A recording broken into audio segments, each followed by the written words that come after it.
The story is about Jurayj. Little George was his name. He was a person from the Israelites, from Banu Israel. And this story is narrated by Rasulullah sallallahu alaihi wasallam. He tells us this story. He used to be an excellent worshipper of Allah subhanahu wa ta'ala, abid, zahid, ascetic. He was a businessman, and he, found himself in the rut of his world, and he was, losing money sometimes, gaining money at other times, and losing money. And then he thought to himself, this is really taking away, because he was a pious man, this is taking me away from the worship of Allah subhanahu wa ta'ala. So what did he do? He decided to abandon all of that completely, all his business, everything, he abandoned it. And he built himself a little monastery, a hermitage somewhere. And he started to live in that hermitage. And he started to just worship Allah subhanahu wa ta'ala. That's all he did. He cut himself off essentially from the rest of the society. He has a mother. Mother is not there in the hermitage. So she comes one day looking for him. Jurayj, where are you? Ya Jurayj, bunayya, ashrif alayya, ukallimak ana ummak. I am your mother. Oh, speak to me, Jurayj. Where are you? She's looking for him. He is praying salah. He's praying nawafil. The mother is calling him. He's listening to the voice of his mother. And he's telling himself, should I tend to my mom? Or should I tend to my salah? Should I break my salah? Or should I continue with my salah, essentially? And then he decides that I shouldn't be breaking my salah for my mother. So he continues to pray. So in this narrative, she comes the next day because she can't find him. She says the same again, oh Jurayj, where are you? Talk to me, I'm your mother. Third day, the mother comes again. And then the same thing happens. Eventually, the mother gets really, really frustrated with him. And then she makes a dua. Oh Allah, this is Jurayj, huwa ibni. He's my son. I'm trying to speak to him, but he's refusing to speak to me. Don't let him die until he sees the faces of the indecent women. So mother's frustrated and makes a dua against Jurayj and goes away.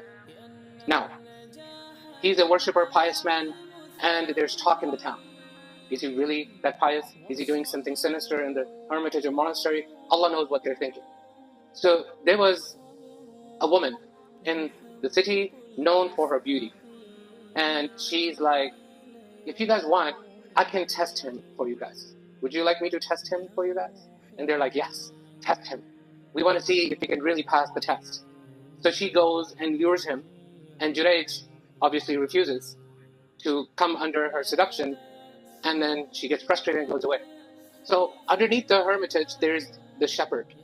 In order to hurt his reputation, she gets pregnant from the shepherd. And she has a baby. Now, the townspeople were actually very religious folk. So the news of this reaches the king. The woman is brought to the king, and the king asks the woman, whose child is this? And she said, it is the guy with the hermitage. It is Jurayj. He's like, the guy in the hermitage? That guy? She's like, yes. Okay. Then he ordered his people to destroy his monastery, his hermitage. And then when you have destroyed his hermitage, bring him to me. That's what the king says.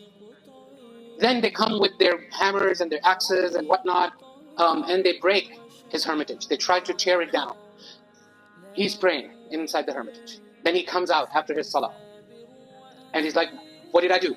And they said, you had illegal relations with this woman. He's like, where's the woman? He's like, okay, we'll show you. So then they take him, some narrations say they beat him up really badly. So Jurayj is hurt and beaten up by the mob.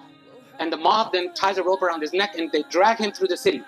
And as they're dragging him through the city, he's seeing the faces of other fallen women, other indecent women. And he smiles to himself because he thinks about what his mother said to him.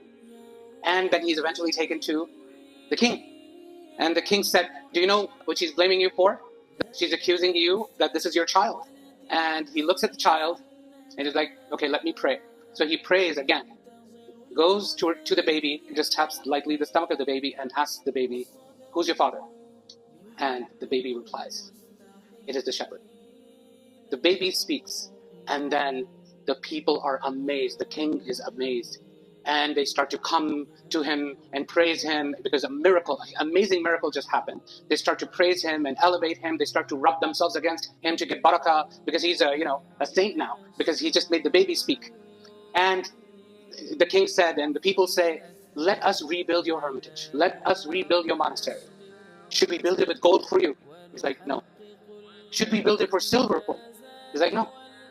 He's like, leave it just the way it was. Leave it back just the way it was, with the sand and the way it was. And the king asked, why did you smile, Jurayj? Why did you smile? He said, I thought of the dua of my mother, that she said that I will not die until Allah shows me the faces of the fallen women. وَالَّذِي نَفْسِي بِيَدِهِ, he says, I swear by Allah, if she had made the dua that Allah humiliates me, that I would have been humiliated too. But actually I'm safe from humiliation. She only made the dua that I see their faces and that's all.